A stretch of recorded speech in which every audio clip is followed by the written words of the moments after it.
ಜೈ ಭಾರತ್ ವಂದೇ ಮಾತರಂ. ಈ ವಿವಾದಿತ ಸ್ವಾಮೀಜಿ ನಿತ್ಯಾನಂದ ಯಾರೆಂಬುದು ನಿಮಗೆ ಗೊತ್ತಿರಬಹುದು. ಭಾರತ ಬಿಟ್ಟು ಬೇರೆ ರಾಷ್ಟ್ರಕ್ಕೆ ತೆರಳಿ ಅಲ್ಲಿಯೇ ತನ್ನದೇ ಆದ ಒಂದು ರಾಷ್ಟ್ರವನ್ನು ಸ್ಥಾಪಿಸಿದ್ದಾರೆ. ಅವರು ಸ್ಥಾಪಿಸಿದಂತಹ ಈ ಕೈಲಾಸ ರಾಷ್ಟ್ರ ಈಗ ವಿವಾದಕ್ಕೆ ಎಡೆಮಾಡಿಕೊಟ್ಟಿದೆ. ಅಂತದ್ದು ಏನಾಯ್ತು ಅಂತ ನೋಡೋದಾದ್ರೆ, ಈ ನಿತ್ಯಾನಂದ ಭಾರತ ಬಿಟ್ಟು ಬೇರೆ ರಾಷ್ಟ್ರಕ್ಕೆ ಯಾಕೆ ಹೋಗಿದ್ರು ಅಂತ ನಿಮ್ಗೆ ಗೊತ್ತಿರಬಹುದು. ಅವರ ಮೇಲೆ ಅತ್ಯಾಚಾರದ ಆರೋಪವಿತ್ತು. ಈ ಚಿತ್ರನಟಿ ರಂಜಿತಾ ಜೊತೆಗೂ ಕೂಡ ಸಂಬಂಧವಿತ್ತು.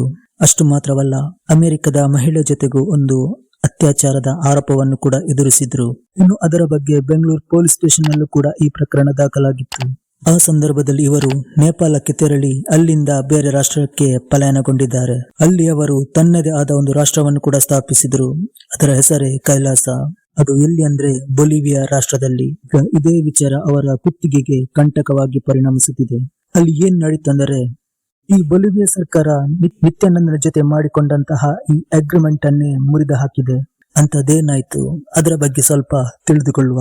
ಈ ನಿತ್ಯಾನಂದ ಡೈರೆಕ್ಟ್ ಆಗಿ ಈ ಬೊಲಿವಿಯಾ ಸರ್ಕಾರದ ಜೊತೆ ಯಾವುದೇ ರೀತಿಯ ಅಗ್ರಿಮೆಂಟ್ ಮಾಡಲೇ ಇಲ್ಲ.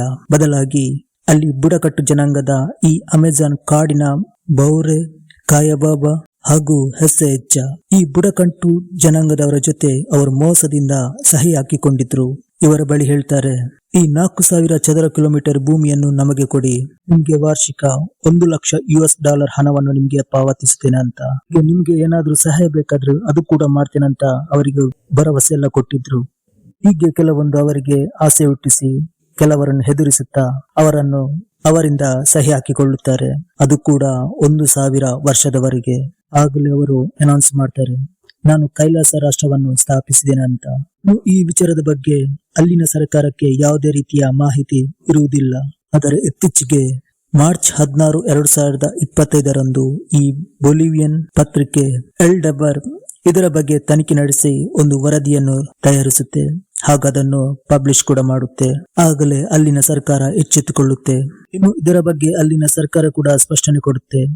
ಅವರು ಅಗ್ರಿಮೆಂಟ್ ಮಾಡಿದ್ದು ಅಲ್ಲಿನ ಬುಡಕಟ್ಟು ಜನಾಂಗದ ಜೊತೆ, ನಮ್ಮ ಜೊತೆ ಅಲ್ಲ.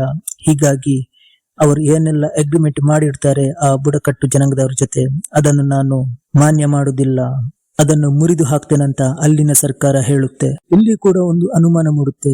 ನಿತ್ಯಾನಂದ ಇಲ್ಲಿಗೆ ಬಂದು ಸ್ವಾತಂತ್ರ್ಯ ರಾಷ್ಟ್ರ ಘೋಷಿಸುತ್ತಾರೆ, ಆದರೆ ಅಲ್ಲಿಯೇ ಇದ್ದ ಈ ಬೊಲಿವಿಯನ್ ಸರ್ಕಾರಕ್ಕೆ ಯಾಕೆ ಗೊತ್ತಾಗ್ಲಿಲ್ಲ ಅಂತ. ಅದು ಕೂಡ ಈ ಪತ್ರಿಕೆ ವರದಿಯನ್ನು ಬಿತ್ತಿದ ಮೇಲೆ ಗೊತ್ತಾಗಿದೆ. ಅಲ್ಲಿನ ಆಡಳಿತ ಪಕ್ಷವು ಕೂಡ ಇದರಿಂದಾಗಿ ನಮಗೆ ತೊಂದರೆ ಆಗುತ್ತೆ, ಹಾಗಾಗಿ ಈ ರೀತಿಯ ಹೇಳಿಕೆ ಕೊಡಬೇಕಾಗಿದ್ದು ಅನಿವಾರ್ಯವಾದ, ಇಲ್ಲದಿದ್ರೆ ಮುಂದಿನ ಎಲೆಕ್ಷನ್ ನಲ್ಲಿ ಇವರಿಗೆ ತುಂಬಾ ತೊಂದರೆ ಆಗಲಿದೆ. ಇಷ್ಟು ಮಾತ್ರವಲ್ಲ, ಬೇರೆ ರಾಷ್ಟ್ರಗಳಿಂದಲೂ ಇವರ ಮೇಲೆ ಒಂದು ಒತ್ತಡವಿತ್ತು. ಹೀಗಾಗಿ ಈ ಒಪ್ಪಂದವನ್ನೇ ಮುರಿದು ಹಾಕಿದ್ದಾರೆ. ಮುಂದಿನ ನಡೆ ಏನೆಂಬುದೇ ಕುತೂಹಲಕಾರಿಯಾಗಿದೆ. ಅವರು ಅಲ್ಲೇ ಇರ್ತಾರಾ ಅಥವಾ ಅಲ್ಲಿಂದ ಬೇರೆ ರಾಷ್ಟ್ರಕ್ಕೆ ಪಲಾಯನ ಮಾಡುತ್ತಾರಾ, ಅದು ಕೂಡ ನೋಡಬೇಕಾಗಿದೆ.